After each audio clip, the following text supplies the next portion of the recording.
Okay, what I'm here to teach you about today is the scientific nature of good and evil. Most people have no understanding of evil at all.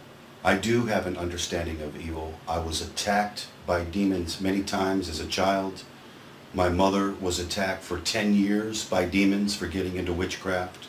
So I have a good insight into evil, and plus I can explain it scientifically to you. So the following is going to be the scientific definition of good and evil. It's very important to understand this because you need to understand who your enemy is and how they think.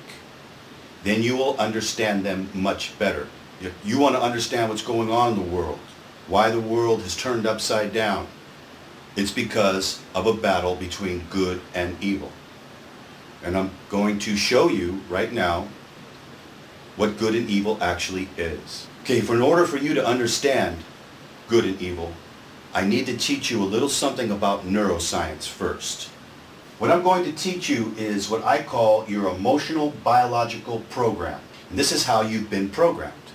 God programmed you like this. Programmed all people like this. And your program is very simple. Number one rule for your program is the need to avoid pain. You have a need to avoid pain. And this is the most important one of your programs. The need to avoid pain overrides the other program. And the other program, the second one, is the desire to gain pleasure. You can see that up on the screen under pain and pleasure there. So this is your biological emotional program. And what that means is that everything that you do and everything that you do not do on a conscious level is controlled by the two controlling forces of the need to avoid pain and the desire to gain pleasure. And no matter what you do or you decide not to do, it's all based upon what you are associating pain and pleasure to. So to give you an example, let me ask you a question. Want to go skydiving? Yes or no? Your answer will be based upon the two controlling forces of the need to avoid pain, most important, and the desire to gain pleasure. More specifically, the answer will be based upon whether or not you associate pain to going skydiving or pleasure. For instance, if you go skydiving, you might associate the following. Pleasure. Skydiving would be thrilling, exciting, fun, or pain. Skydiving might break my leg or back or neck. Will be out of work, lose job, could ruin my whole life for no reason. So you see, you might associate pleasure to skydiving, and if you do, you're going to want to go.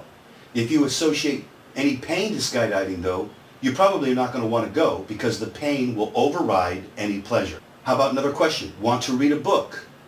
Well, what's the pleasure in reading a book? Well, learn something new. Adventure for the mind. Pleasure in reading and learning and being entertained by the story. Or maybe pain. Boring. No music. No sound. No acting. Takes too long. No fun. Don't like to read. So whether or not your answer would be yes or no to reading a book would all be based upon whether you associate pain or pleasure to reading that book. If you associate pleasure, you're going to want to do it. If you associate any pain, you're not going to want to do it unless the pleasure is really super strong and only a little bit of pain. Then you'll do it. But if you have a good deal of pain and not that much pleasure, you're not going to want to do it. The pain will take over and override, and you're not going to want to do it. This is true for everything. It's true for literally everything. It is your program. The need to avoid pain, the desire to gain pleasure. Now, I know I've only given you two examples. I don't have time to give you more, but I could give you thousands of them. Every single solitary thing that you do or do not do is controlled by these two controlling forces. This is neuroscience. We already have known this for over 100 years. They don't teach it to you in school because they don't want you to know this information. This is information that they use to manipulate everyone with. They're using neuroscience. So now you understand your basic biological emotional program, and that everything you do and everything you do not do is controlled by the two controlling forces of the need to avoid pain and the desire to gain pleasure. Now, let's go take a look at good and evil.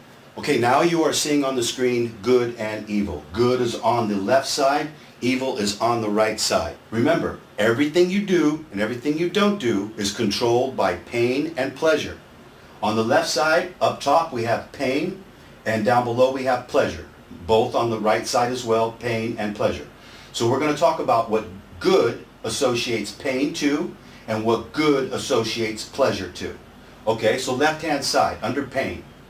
Good associates pain to seeing people suffer, to seeing people unhappy, to seeing people miserable, seeing people in fear, seeing people go hungry, seeing people die, seeing people believing in lies. This is painful to good. It doesn't like it. It hurts. What is pleasurable to good? Well, pleasurable to good is seeing people do well, seeing people happy, seeing people enjoying themselves, seeing people with courage, seeing people well-fed and healthy, seeing people live full, healthy lives, seeing people knowing the truth. Good likes these things because this is good. Now let's take a look at the right side. So you keep in mind on the left-hand side now, everything that you do and everything that you do not do is controlled by pain and pleasure. So good associates pain to those things and pleasure to those things. Now let's take a look at evil. Evil is the exact opposite. It associates pain to seeing people doing well, seeing people happy, seeing people enjoying themselves, seeing people with courage, seeing people well-fed and healthy, seeing people live full, healthy lives, seeing people knowing the truth. This is why evil censors everything. It doesn't want people to know the truth. They don't want people to live full, healthy lives. That's why they poison them and teach them to eat their food that they make through their corporation and not food that is grown on a farm. They're poisoning people on purpose. Seeing people well-fed and healthy, seeing people with courage. That's why the TV, the news, is filled with nothing but fear. Because they don't want people to have courage. They want people to be fearful. That is pleasurable to evil. They enjoy when people are afraid. Seeing people happy. That's why everything's being taken away. No dancing, no liquor, no alcohol, no concerts, no get-togethers, no parties, no families getting together for Thanksgiving or anything else. No get-together worldwide. Why? Because it's trying to stop a pandemic? No. Because they don't like it when you have fun. It's painful to them. They don't like to see it. Seeing people do well. That's why they do everything they can to make everyone poor. And this is what they are currently doing and will continue to do until everyone has nothing when they are serfs. Because they don't want people to do well financially. That's why they trick them at every angle, every turn, and trick them into doing the wrong thing. Now, what's pleasurable to evil? Well, pleasurable to evil is seeing people suffer, seeing people unhappy, seeing people miserable, seeing people in fear, seeing people go hungry, seeing people die, seeing people believing in lies. This is why you see people suffering now, because evil is in control and they enjoy when people suffer. It's pleasurable to them. You wonder, well, why don't they just change it? I mean, they see that everybody's suffering. Why don't they just stop it and do something different? You know, try something else. They don't want to try something else. They don't want to make things better. That's what you need to realize. They're not stupid. They're not stupid. That's what everybody makes the mistake. Oh, these people are just stupid. They don't know what they're doing. No, it's you who doesn't understand. You do not understand evil. I have been attacked since I was a very young kid. So not only do I understand that evil is a fact, that it exists, but I also have insight into it as well. Given to me by God. Seeing people unhappy. That's why they take everything away. Everything that you enjoyed before, they want to take it away from you. Using the excuse that it will spread a pandemic more. Seeing people miserable. Look at people, they're miserable all over the world, losing everything. They enjoy this and are doing it on purpose. Know your enemy. Seeing people in fear, constant, non-stop, 24 hours a day, 7 days a week. Fear, fear, fear, fear, fear. That's what they are. A message of fear. A religion of fear. because they feed off of your fear. They enjoy your fear. When they see you afraid, wearing a mask, getting a vaccine, they enjoy seeing that. It's very pleasurable to them.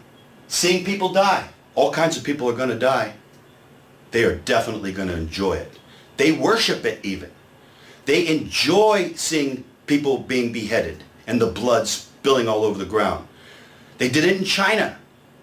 And when the Chinese finally were so sick of seeing all the blood spilled all over the ground, the women, the chosen women, took over and enjoyed spilling more Chinese blood. Yeah, you never heard about that, huh? Yeah, there's a lot of things that you haven't heard about because they do not want you to know. Who's they? Evil. People who are running the world. Lucifer down. Rockefeller. Rockefeller says that he sits right under Lucifer. Lucifer sits at the top of the pyramid. Rockefeller says he's right beneath Lucifer. Right beneath him. He's the second in power. And he says that he speaks directly to Lucifer. I absolutely 100% believe him. 100%. I have absolutely no doubt that he talks to Lucifer. So Rockefeller would be the number one evil guy. The richest man in the world and the most evil in the world under Lucifer. Who would be the most evil of them all. So this is why they are bringing the world into this situation. Because they enjoy, they get pleasure seeing people suffer. Seeing people unhappy. Seeing people miserable. Seeing people in fear. Seeing people hungry. Seeing people die. Seeing people believing in lies. Look at everyone believing in the lie.